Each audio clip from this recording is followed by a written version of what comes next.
Okay, so picture this. You're at Suzuka Circuit. Mm-hmm. Clear Sunday. Yeah. Debating whether you need an umbrella or not. Yeah. You know how the weather can be in Japan. I know exactly what you mean. And Max Verstappen is just sitting there on pole position.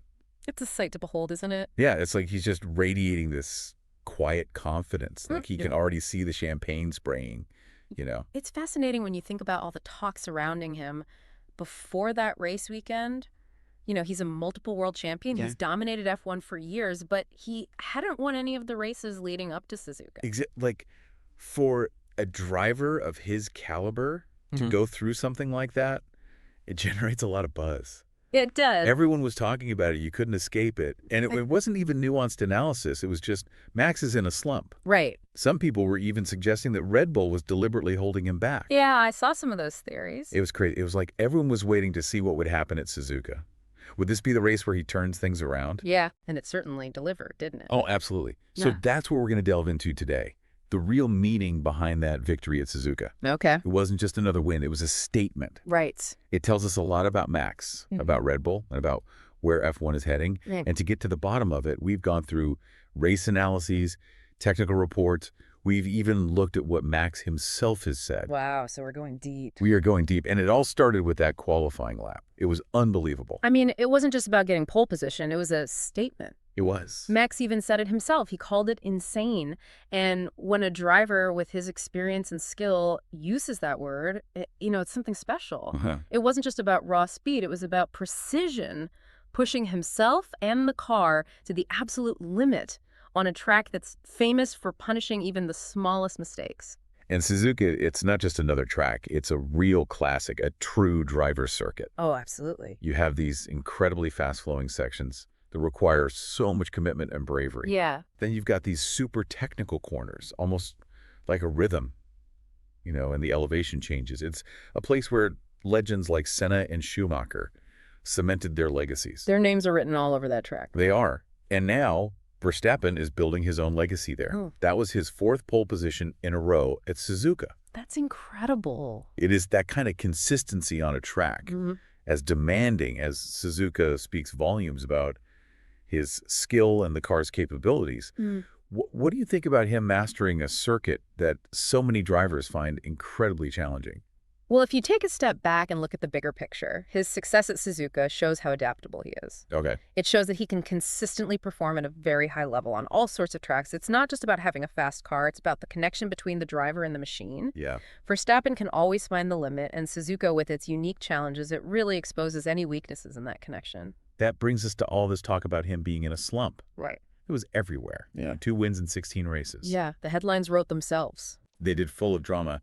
But let's take a moment to think about what that actually means. 2 wins in 16 races. For most drivers on the grid, that would be a fantastic run. No, absolutely. A career highlight. It seems almost ridiculous to call that a slump for someone like Max Verstappen. Yeah, it's like criticizing a world-class chef for only having 1 Michelin star instead of 3. Exactly. It just doesn't make sense. It really makes you think about perspective, doesn't it? Yeah. What does underperforming even mean at that level? Right. We're talking about a driver who has redefined dominance in F1, so maybe this whole slump narrative tells us more about the incredibly high standards Verstappen has set rather than any actual decline in his abilities. I think that's a great point. So what do you think has fueled this perception of a slump? Well, I think a big part of it is just the fact that we've seen more competition this season. Okay. Teams like McLaren have really stepped up their game. They have. They're challenging Red Bull in a way that we haven't seen for a while. It's easy to see that increased competition and think that the front runner has declined rather than acknowledging the improvements made by the others. Right. It's like saying a mountain has shrunk when actually the hills around it have just grown taller. That's a perfect analogy. And then, that's a really important distinction. Increased competition is natural. It's a healthy part of how the sport evolves. It is. To just say that Verstappen or Red Bull aren't as good as they used to be ignores the progress made by their rivals. And McLaren with Norris and Piastri have really emerged as serious contenders. They have. They've shown real speed, especially in races like Melbourne and Shanghai. It's like a sleeping giant has finally woken up. But even with McLaren's speed, Verstappen still managed to keep a pretty significant gap at Suzuka. He did. How do you think he managed to hold them off so effectively? Well, if you look at the race itself, Even though the McLarens were quick, especially in qualifying, Yeah. Verstappen's performance throughout the entire race was almost perfect. He was in the zone. He nailed the start, managed his tires perfectly, Yeah. which is not easy at Suzuka. Suzuka really puts those tires to the test. It does. And even when Norris tried to put pressure on him during the pit stops, Verstappen stayed calm and kept the lead. I remember that moment when they came out of the pits almost side by side. Oh, yeah. Norris even went onto the grass a little bit. That was probably the closest we got to any real drama at the front.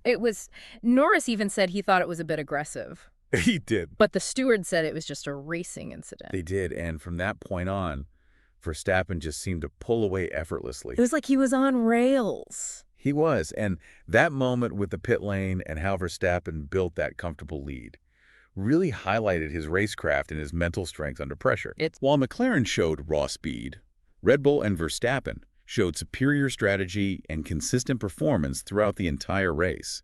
It wasn't just about being fast for one lap. It was about managing every single aspect of the race perfectly. It almost got to the point where once he had that clear track, the TV cameras had to really search for his car just to remind us that he was still leading. That's how dominant he was. That's how dominant he was. And while some casual viewers might find that lack of close battles a bit predictable for those of us who really understand racing, it was a masterclass in control and precision. You know, when you consider the historical context, this was Verstappen's 64th career win. Wow. Which is an incredible achievement. It puts him ahead of legends like Alain Prost and Sebastian Vettel on the all-time winners list. He's up there with the greats. He is, and he's still relatively early in his career. It makes you wonder how many more he could win. Yeah, it's easy to become numb to these statistics, but 64 wins, that's a staggering number. And it really highlights the consistent excellence we've seen from both Verstappen and the entire Red Bull team. They've clearly built a car that's the benchmark, and they have a driver who can get absolutely everything out of it. Absolutely. This win at Suzuka wasn't just about Max. It was a statement from Red Bull as a team. Yeah, after some races where people were questioning their car's setup or consistency, Suzuka felt like a big answer. It did. The team principal, Christian Horner, even called Verstappen's drive flawless. He did. It seems like the recent developments and refinements to the RB21 chassis have really delivered the performance and reliability they were looking for. It seems that way. And while all this was happening at the front, the midfield battle was its usual intense self. Oh, yeah. Ferrari, it seems, were once again making some head-scratching strategic decisions. You never know what they're going to do. You really don't. And you could almost feel the frustration coming from the Mercedes garage. Oh, yeah. They just couldn't seem to unlock the potential of their car at Suzuka. What did you think about all the ups and downs in the midfield? You know, the midfield battle is such a fascinating part of this F1 season. It is. While the focus is often on the guys at the front, the fight for those points in the middle of the pack is incredibly tight. Yeah. It often comes down to split-second decisions, tire management, and of course, driver skill. Absolutely. Seeing how teams like Ferrari and Mercedes perform really highlights how tough it is to find that perfect balance in car development and race execution across different tracks. Then you had Fernando Alonso and the Aston Martin somehow getting more out of that car than it seems capable of. He's a magician, isn't he? He really is. And of course, we can't forget about the home crowd favorite Yuki Tsunoda in the other Red Bull-powered car. The crowd loved him. They did. Every time he appeared on screen, the grandstands erupted. He just missed out on points, finishing 12th. Yeah. But you can really feel the passion of the Japanese fans. You know, Tsunoda's performance, even without the points, was still significant. It was. He's only the second Japanese driver to race for the main Red Bull team at Suzuka after Takuma Sato. That's right. It's a big milestone. And to perform as well as he did under all that pressure from the home crowd says a lot about how much he's grown as a driver.